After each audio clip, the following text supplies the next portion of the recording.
Isang magandang pagbati sa lahat ng manonood. Ngayong panahon ng taglamig, hindi mawala sa aking isipan ang paggawa ng cookies.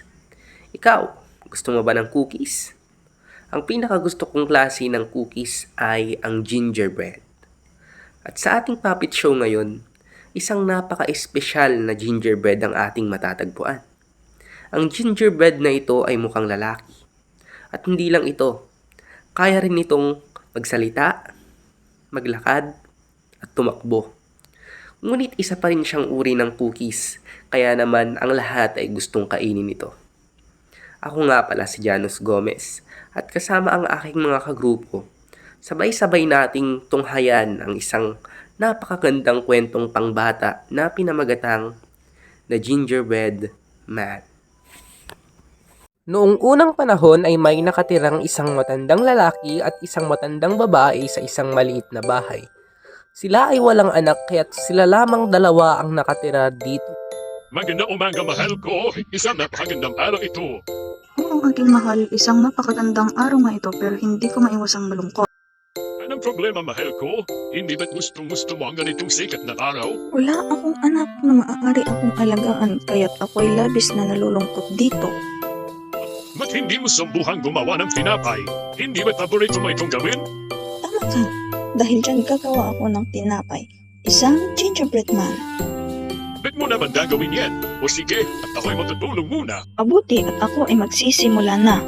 Heto ang harina. Una ay irorolyo ko muna ito. Ngayon naman ay hahatiin ko ito sa hugis ng isang gingerbread man. Lalagyan mo ng kita ng raisins nang sa gayon ay mas maging makatotohanan ka.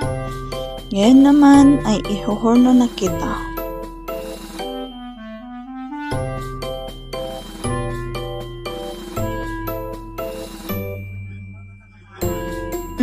Nangangamoy luto na ang aking gingerbread man.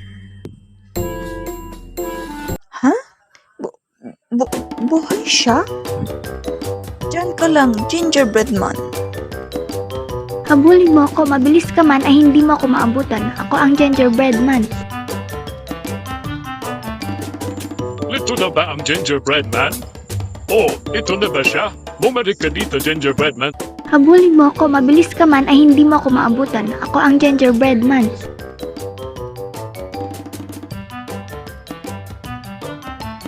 Bumalik ka dito. Bumalik ka dito.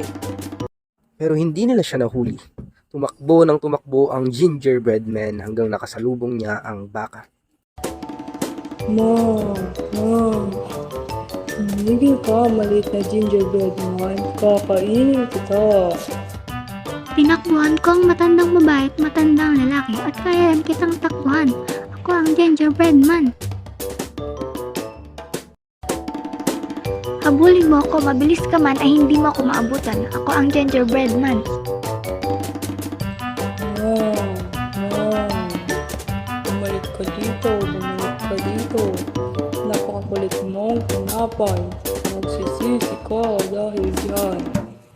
At hindi pa rin siya nahuli at nakasalubong niya ang isang manok. Kamusta, gingerbread man? Maaari mong tumigil ka? Mukhang napakasarap mong kainin.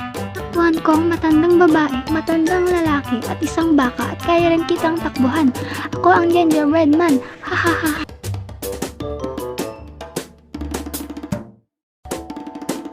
Bumalik ka dito. Bumalik ka dito. Habulin mo ako, mabilis ka man ay hindi mo ako maabutan. Ako ang gingerbread man. Bumalik ka dito. Bumalik ka dito. Bumalik ka. Bumalik ka. Kung hindi ay magsisisi ka. Kalaunay nakasalubong niya ang isang magsasaka. Mapapababol ang pagpapakain ng mahalaga pong hayop. Bigla pong nagutom. Oh, ayol! Gingerbread man! Mukhang napasarap ito! Huwag kang tumukbo! Gingerbread man! Ang katulad mo ay dapat kinakain.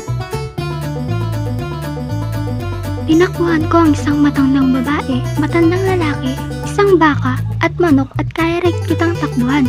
Ako ang gingerbread man. Ha ha ha ha. Habulin mo ako, mabilis ka man ay hindi mo ako maabutan. Ako ang gingerbread man. Bumalik ka, bumalik ka. Kung di ay magsisisi ka.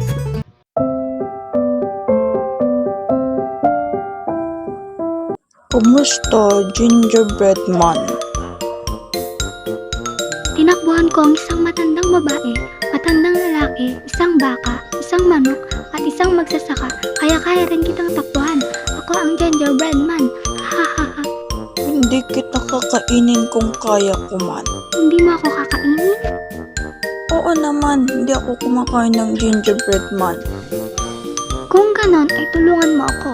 Hinahabol ako ng mga gustong kumain sa akin. Nang tatawid ako sa ilog na ito, ako ay matutunaw. Sumakay ka sa buntot ko at ihahatid kita. Okay, Sumakay ka sa likod ko dahil ikaw ay maaaring mahulog dyan. okay.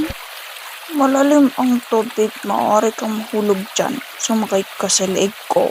Okay, Mas lalong lumalalim ang tubig, sumakay ka sa ilong ko. okay. Ha ha ha ha ha. Ikaw ay naisahan ko. Ngayon, ikaw ay kakainin ko.